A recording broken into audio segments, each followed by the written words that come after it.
Hello and welcome to 7 Minutes of Inspiration with 7. You're watching me, Latasha Guy. You're either catching me on my Facebook, YouTube, or you're catching snippets on my Instagram.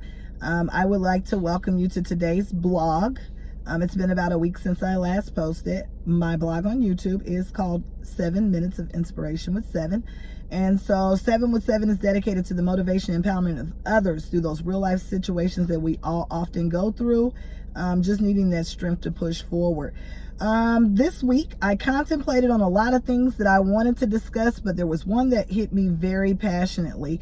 And so today's topic will be centered around no privacy. And I know privacy is something that many of us hear all the time, being private, staying private.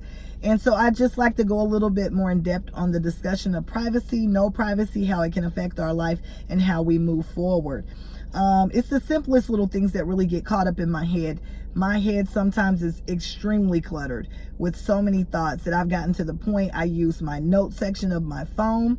I write it down. I keep a journal on me. There are people that ask me all the time, why are you carrying all those bags? Those bags are filled with books and journals and different thoughts that I've had and different things that I'm working on to keep me on track. And so journaling is an amazing tool. And so when I begin to think about privacy, I first want to give the definition. So you'll see me look down just from time to time to refer to my notes.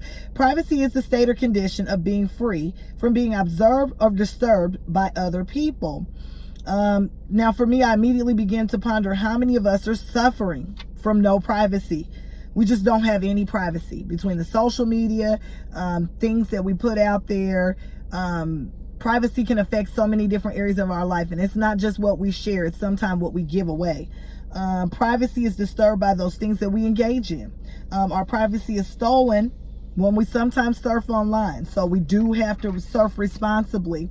Our privacy can also be disturbed when we apply for those things that, like, say for instance, privacy notice for homeowners.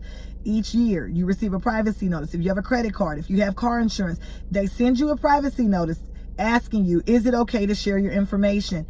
There's a great portion of people that never even respond to the privacy notice, giving people the okay to share your information. And it took me a while to learn. It wasn't something that I just immediately knew growing into adulthood. And so now I'm very cautious about who I allow to share my information, because again, you're giving them permission if you don't tell them that they can't do so. Privacy is often stolen through our cell phones. It's like the number one way that our privacy is stolen. That's why I often wonder when I'm by a Target, I receive an ad in which they're telling me Target has this favorite item that I love on sale, or it's 20% off. It's just a way to get me there, to get me in that moment to buy that product or service that I need. Keep in mind, privacy, it puts people into troublesome judgment. People establish boundaries. That's why you have to kind of establish boundaries, even with social media, even when you're posting online, those things that you're putting out there. It establishes boundaries. Privacy helps people to manage these boundaries. Breaches of these boundaries sometimes can damage our relationships. Think about it. We talked about, again, our mortgages.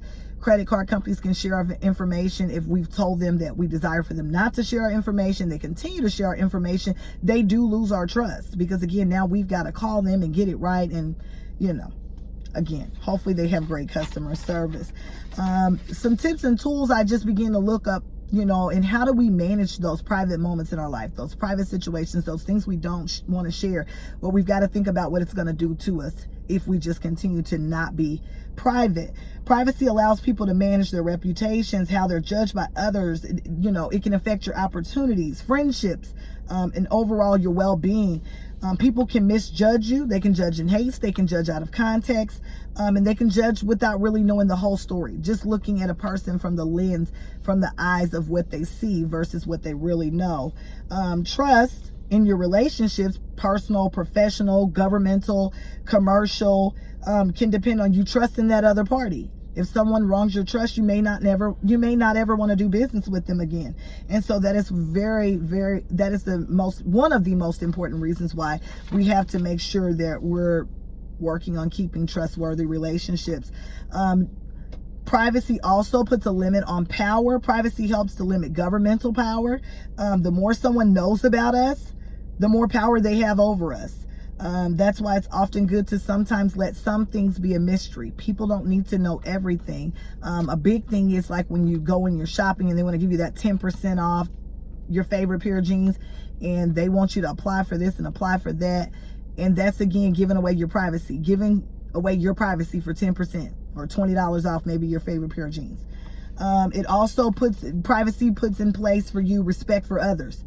Privacy is the ability to respect others. Again, it's considered disrespectful to ignore a person's wishes to be private. You know, I get it when it's a mom versus a daughter or son, dad, your kids, someone that's median close to you that you feel like you just got to get all up in their business to figure out what's going on. I know it happens with parents and children, and they say, you know, kids ain't got no privacy. They don't have any privacy. I get it. But I'm talking about in those adult relationships, those professional relationships that we have, that we're asking a person to respect our privacy and they just don't get it. So privacy can control someone's life. Personal data is essential to so many decisions that we have to make.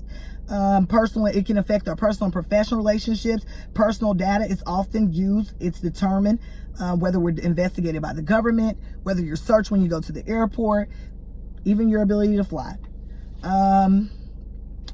Privacy also nurtures the ability for people to get a second chance and mature without being, you know, tied and connected to the foolish things that maybe they once or previously did in their life. It doesn't tie you to your past when you keep certain things private. And when I just begin to think about my generation versus the generation that's coming up now, we were more of a private generation. I can't say it was just by choice, but there were certain tips and tools and online services that were not available for us to put our information out there. And so I'm just going to wrap it up here. I discovered that privacy affects every aspect of our life, our ability to change, how we're seen online. People grow, people change, people grow up. And sometimes you can't outlive those outdated images from those different stages and ages that you were at due to those things that they were not kept in private. And so I'm not saying it's going to be easy, but I'm not also saying that it's impossible. Learn what you can share. Be conscious about what you share.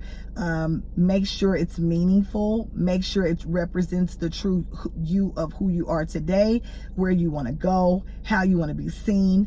It's not worrying about how someone else looks at you, but truly what you put out there is what you represent and what you're represented as. And so as we end this week, I tell you to have an amazing rest of your week. I leave you with refuse to live less than blessed, because that's what you've been called, and you're amazing.